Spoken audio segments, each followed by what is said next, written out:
contributor, Dr. Dan Gottlieb. Hi, Dr. Dan. Hey, Roseanne. Dr. Dan, I want to have another conversation today, being that it is Autism Awareness Month. I want to talk about the parents of special needs children and their marriages. Because oftentimes going through raising either a special needs child or having some kind of disability, couples do break up.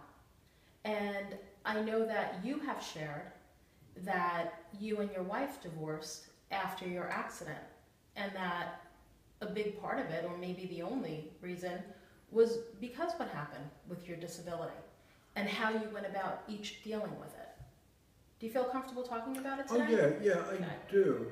But I don't think it's the only reason. Okay. I think there are other factors, but I'll talk about what happened after my accident. I recall I was in McGee. Let me just ask you one thing before you start that. How long had you been married before your accident? Well, the accident happened as a result of my picking up a 10th anniversary present from my wife. I never knew that. Yeah, so the accident happened 6 days before our 10th anniversary. Okay. So after the accident, about 2 or 3 months, I'm at McGee Rehab in Philadelphia, and my physical therapist had me doing a balancing exercise. So sitting on a mat without supports from my back, kind of learning to balance myself. And after I did that, she would throw a ball to me and have me catch it or knock it away and still hold my mouth. Well, then she had my wife come in, and we started doing that. And before you knew it, we were knocking the crap out of that ball to each other. We were just slamming it. There was so much anger between us.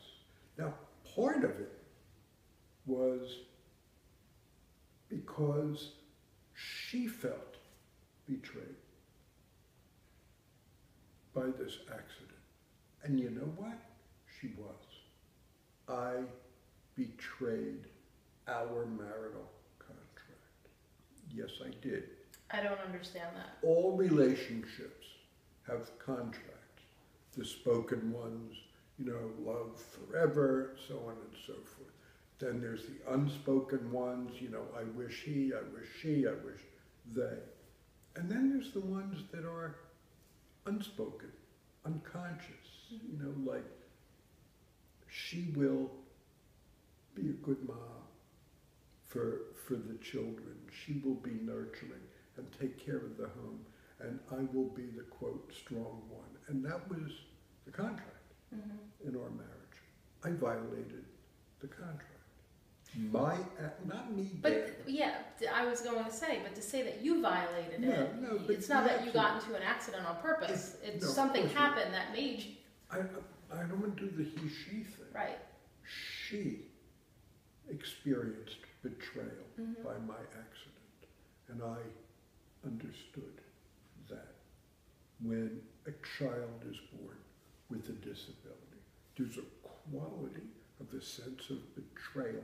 Something gets ripped out of your grasp. Your dreams, your plans. How do we deal with that? How do we deal with that sense of having the sidewalk pulled out from under us? What do we do? Our needs have to shift, or what we thought were our needs are really just desires. Right.